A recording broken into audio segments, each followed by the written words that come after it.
Arizona Territory, 1879. The wind dragged dust across the bones of a half-built town called Mercy Ridge when Katherine Hale stepped off the freight wagon with a baby swelling her belly and nothing but silence behind her.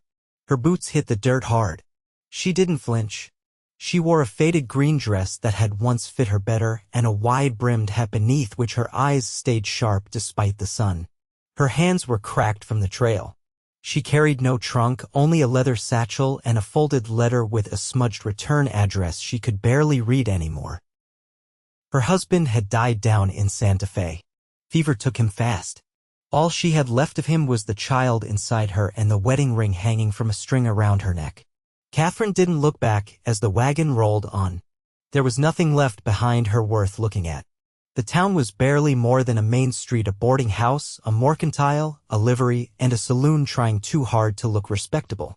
A small whitewashed chapel sat crooked near the edge of town, and beyond it, open land stretched toward the long shadows of the Dragoon Mountains. She had no plan past this place. Inside the mercantile, the bell jingled as she entered. The shopkeeper, an older woman with silver hair tied in a braid, looked up from behind the counter. "You far along," the woman said, not unkindly. Katherine nodded once. 7 months. The woman's eyes softened. "You alone?" "Yes, ma'am." The shopkeeper glanced at her belly, then back at her face. "Well, you will not get far on your own." "I am not trying to."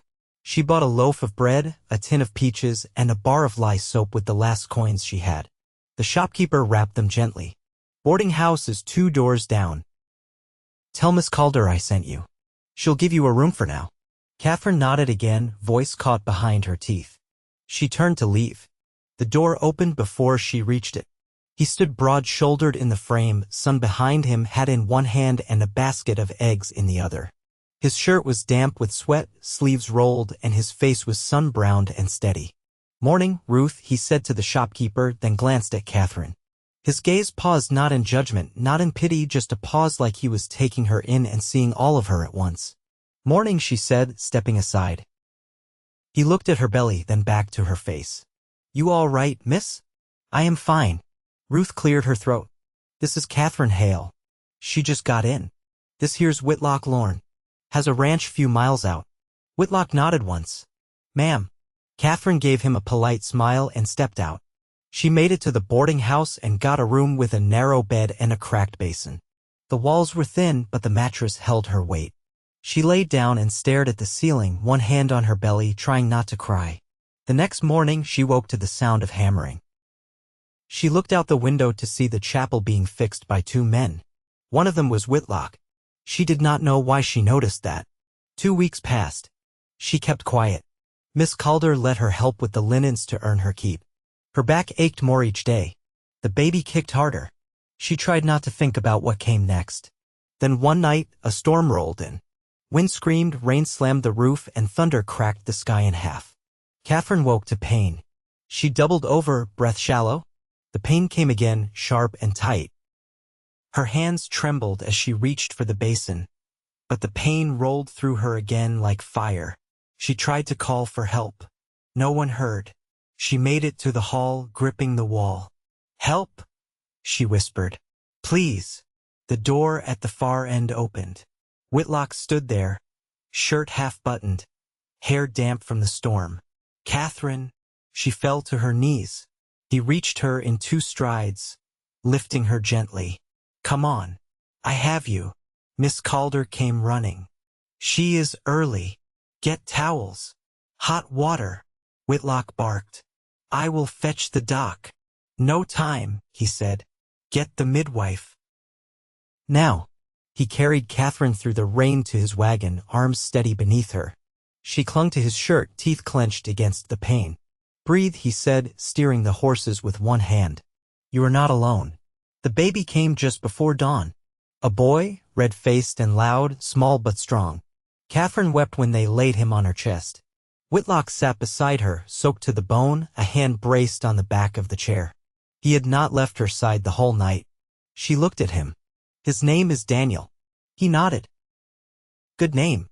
She watched him rock the baby later, long after the midwife left. He looked like he belonged with the child in his arms. Like he had done it before. You have children? She asked softly. His jaw twitched. I had a daughter. Disease took her. And her mother. Catherine's eyes filled. I am sorry. So am I. She watched him tuck the blanket tighter around Daniel. You did not have to help me. I know, he said. But I wanted to. She bit her lip. Why? He looked at her then, eyes honest and steady. Because you needed someone. And because when I saw you, I felt like I had seen you before. She whispered. You have not. He smiled just slightly. Maybe not with my eyes. She did not know what to say to that. But when he stood to leave, she reached out and caught his hand. And he did not let go. That night was the first time in all her wandering that she did not feel alone. By the time the mesquite bloomed pale yellow along the ridges and the nights warmed enough for open windows, Katherine had moved into the small clapboard house behind Whitlock's barn. There had been no discussion, no promises, just the slow gathering of days that made it necessary. The boarding house was cramped, and Daniel's cries woke the boarders. Miss Calder had said it kindly, you need more room, and that man's got it.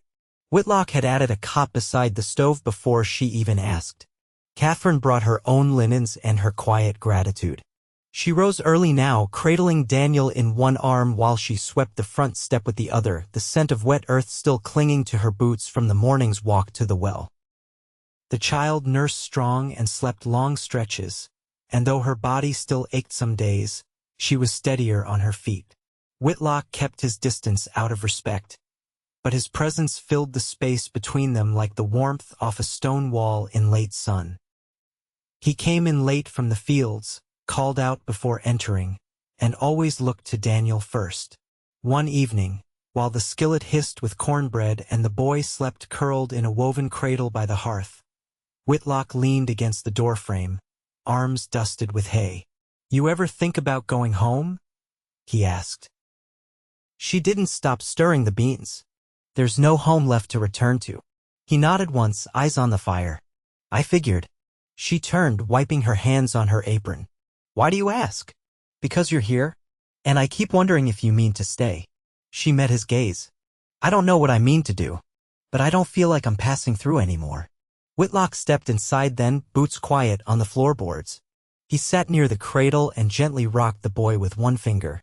He likes you, Katherine said. I like him too. She watched him for a moment. You ever think about leaving this place? He shook his head. I buried too much here to walk away now. She nodded, understanding more than she said.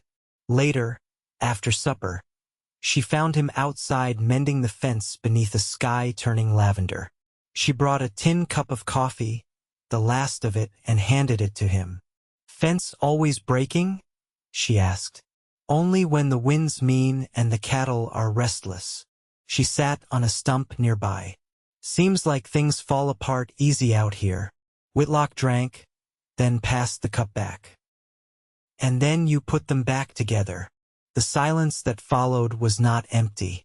It carried the rhythm of lives beginning to lean. The next morning, Katherine found a cedar box on the porch. Inside were small sewing tools, needles wrapped in muslin, ivory buttons, and a tin thimble. No note, just care, left quiet. She touched the thimble and smiled. Days lengthened. The fields turned gold and the calves were born. Katherine helped with the cooking, and once, when Whitlock's hand split open on barbed wire, she cleaned it with boiled vinegar and stitched it herself. He never flinched. He didn't speak much of the past, but one evening when she was folding laundry by lamplight, he said, You remind me of her. She turned. Your wife. No, my mother. He smiled faintly. She had that same way of standing like she didn't care who was watching. Katherine folded another cloth. I stopped worrying about being watched the day I buried my husband. Whitlock didn't reply, but his quiet felt like agreement. When Daniel cut his first tooth, Whitlock carved a small rattle from mesquite. The child clutched it with both fists, grinning through the pain. Katherine held the boy to her chest and looked at the man who had become their shelter. You didn't have to do that, she said. I know. She stood then, walked to him and placed her hand on his arm. "Thank you," she said. For the first time, he reached for her hand and held it there. They stood like that, no rush between them, only the stillness of two people who had stopped drifting. By early summer, the cottonwoods along the creek behind Whitlock's pasture had gone full green, their leaves fluttering like coined silver in the breeze. Katherine often took Daniel there in the late afternoons when the sunlight softened and the heat relented enough to breathe easy. She'd lay a blanket beneath the tallest tree and hold him close while he slept, his breath steady against her collarbone. One afternoon, Whitlock joined her, wiping his hands on a rag as he approached. "You're out earlier than usual." "He wouldn't settle indoors," she said, brushing a leaf from Daniel's bonnet. "Seems he likes the sound of the water." Whitlock crouched beside them, resting on his heels, elbows on his knees. "Then he's got better sense than most." She watched him pull a blade of grass and fold it between his fingers absently, like his hands couldn't sit still even when his body tried to. There was a crease across his brow she hadn't noticed before, faint but fixed. She didn't ask about it. Instead, she said, "I heard from Ruth this morning. The mail wagon brought a letter." He looked over. "From who?" "My sister in Missouri." She hesitated. She didn't know I'd lost Henry. Whitlock waited, the silence between them carrying more weight than any question. "She says I should come back. That she and her husband could make room." "You thinking about it?" "I don't know." She kept her eyes on Daniel's sleeping face. "I don't want to raise my son out of obligation. Not to her, not to anyone." Whitlock nodded once, slow. "That's fair." She looked at him directly. Then, "I've never owed anyone anything who didn't earn it." His gaze held hers. "I don't want you to leave, but I won't ask you to stay if it ain't what you want." "I haven't decided where I belong yet," she said. "But I know I don't feel lost here." He didn't answer, only reached over and gently tucked the blanket tighter around Daniel's legs. The next day, she found a hen house behind the barn, half-built, with fresh pine boards stacked neatly beside it. Whitlock was inside the coop, hammer in hand, measuring where the roosts would go. "You're adding more birds?" she asked, stepping under the frame. "Thinking about trading for some. More eggs, maybe a few pullets." She watched him work, sleeves rolled, careful with every nail he drove. "You're building more than you need." He didn't pause. "I might need more someday." She let the words lie.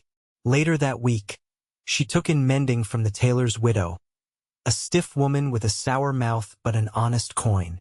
Katherine stitched by lamplight, her needle gliding through thick wool, while Daniel slept in his cradle beside her. She didn't tell Whitlock it felt good, in some quiet way, to contribute without needing permission. He found out anyway. He spotted the folded trousers she'd repaired, neatly stacked on the table. "You did these?" he asked, picking one up. "I did." He set them down carefully. "You didn't have to." "I know." He studied her, something unreadable passing through his eyes. "You planning to keep doing it? If they send more?" He nodded slowly. "You work hard. I was raised that way." He stepped closer, voice lower. "I see that." The space between them narrowed, not with rush, but with something settled. Katherine didn't step back. Instead, she reached up, fingers brushing a smear of dust from his jaw. "You missed a spot," she said. He caught her wrist gently, thumb resting against her pulse. "Katherine, I know what I'm doing." He let the silence stretch, then said, "So do I." She leaned in first. It wasn't a kiss born of yearning, but of recognition, two people who'd weathered enough to know when something real was standing in front of them. When they parted, she didn't look away. Neither did he. That night, she fed Daniel in the dark, the cradle close to her bed. The house was still, the air thick with the scent of summer dust and wood smoke. Outside, a coyote yipped once, far off. She lay back, Daniel nestled at her side, and listened to Whitlock's footsteps on the porch boards just before dawn. He paused, then walked past her window and into the barn. She closed her eyes. She wasn't drifting anymore. The wheatgrass along the edge of Whitlock's north field had grown tall enough to ripple like water under the wind. Katherine stood at the fence, Daniel on her hip, his small fist tangled in the collar of her blouse. The boy had begun to watch the world with a kind of quiet intensity, head turning toward every crow call, every hoofbeat in the distance. Whitlock had gone into town early that morning to trade for salt and canvas. She'd offered to ride along, but he'd said the wagon was already too full and the road too rough after last night's rainfall. He'd promised to be back before the sun slanted westward. Katherine had taken the time to boil the linens, scrub the porch, and check the smokehouse for mold. She didn't mind the work. What unsettled her more was the quiet. When the wind died, the stillness pressed in. By mid-afternoon, she saw a dust trail on the horizon. The wagon creaked into view. Whitlock's outline hunched forward on the bench. He looked tired, but not troubled. She waited until he stabled the horses before walking down to meet him. "You're late," she said, not unkindly. He lifted the canvas roll from the back and set it down beside her. "Got held up at the Smiths. Axle pin was near to snapping." She shifted Daniel to her other hip. "You didn't say anything about the axle. I didn't know it was cracked, till I heard it groan." She reached for the parcel. He handed her a wrapped bundle with coarse muslin around it. "From Ruth," he said.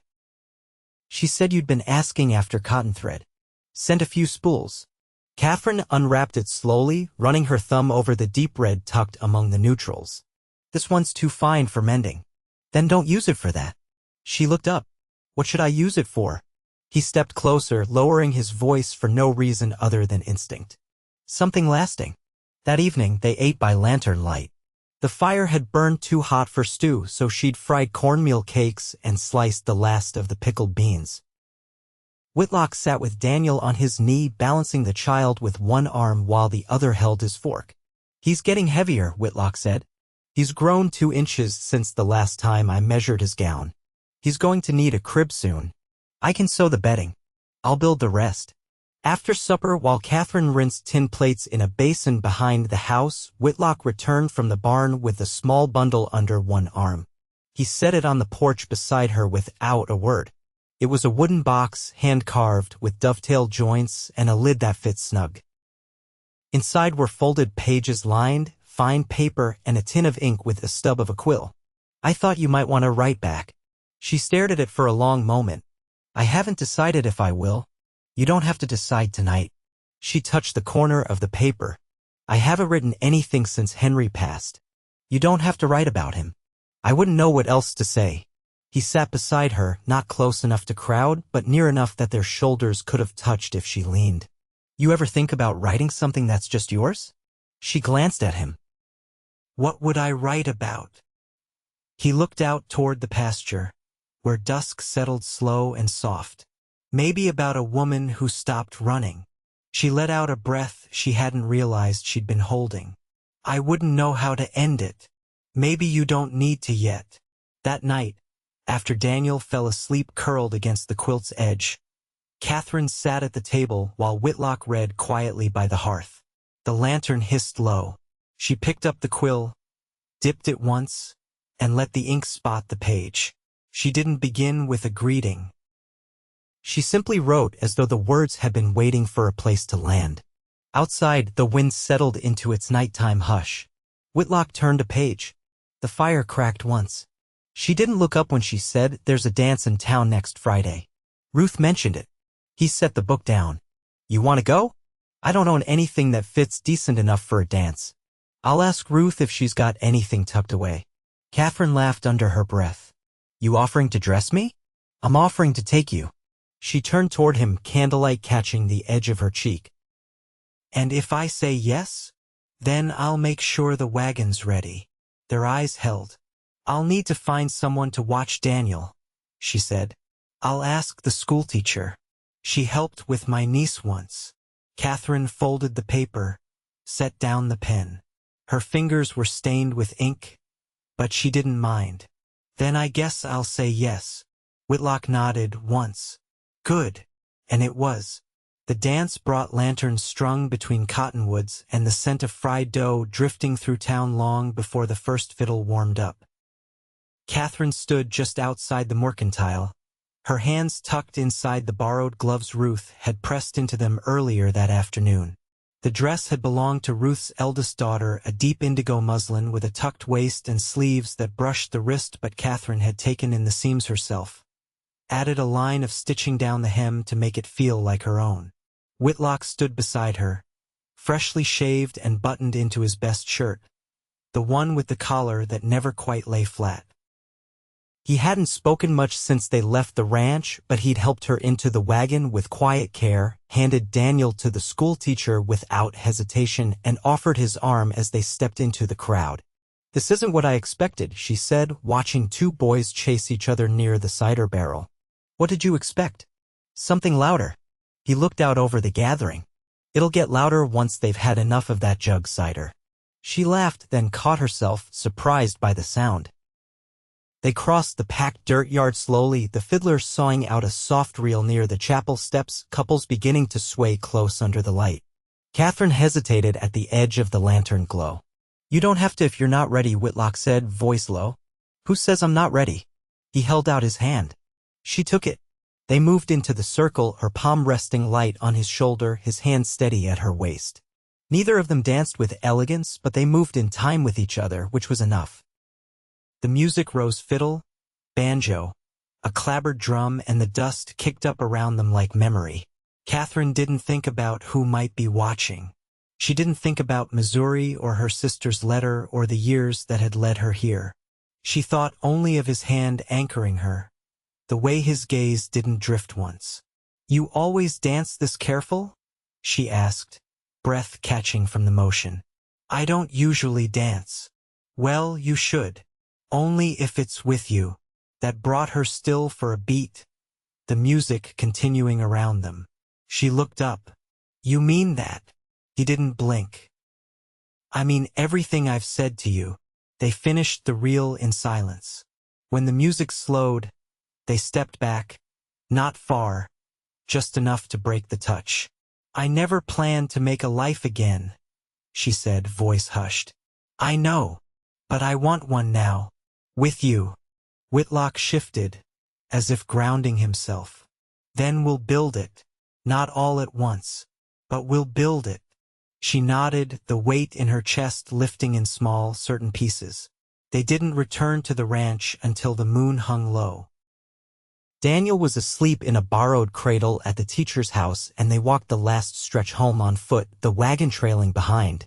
The air was thick with sage and the faint musk of cattle bedding down. At the gate, Whitlock opened it, held it for her, then paused. "I've been thinking about the old bunkhouse," he said. "What about it?" "It's still sound. Just needs a new roof and a stove. I could turn it into a proper workshop. That way we wouldn't have to keep your sewing in the kitchen." She smiled. "You planning to keep me that long?" "I'm planning to keep you always." Katherine didn't answer with words. She reached up, took his face in her hands, and kissed him slow and sure beneath the stars, the fence gate creaking behind them in the wind. They married 2 weeks later in the chapel Ruth had once helped whitewash. It was a simple ceremony, no flowers, no choir, just a circuit preacher passing through and a gathering of neighbors who brought what they could. Jars of preserved pears, a bolt of calico, a carved rattle for Daniel. Katherine wore the same indigo dress. Whitlock wore the same shirt. After the preacher spoke the final words, Daniel was passed gently into Whitlock's arms, and Katherine took his hand with both of hers. "You sure?" he whispered. She nodded. "I've never been more so." Years passed. The ranch grew more hens, another steer, a second cradle when the girl arrived with her mother's quiet eyes and her father's hands. Katherine's sewing became a trade, her name known up and down the valley for neat hems and strong seams. Whitlock kept the fences mended, the barn roof patched, and the porch swept clear. They never left the land. Some evenings, after both children were asleep, Katherine and Whitlock would sit on the back step, her head resting against his shoulder, the air thick with the scent of sun-warmed grass. They didn't speak much during those hours. There was no need. They had already said everything that mattered. And in the quiet, they listened to the wind move through the cottonwoods. The same way it always had, only now at last with no more drifting left to do.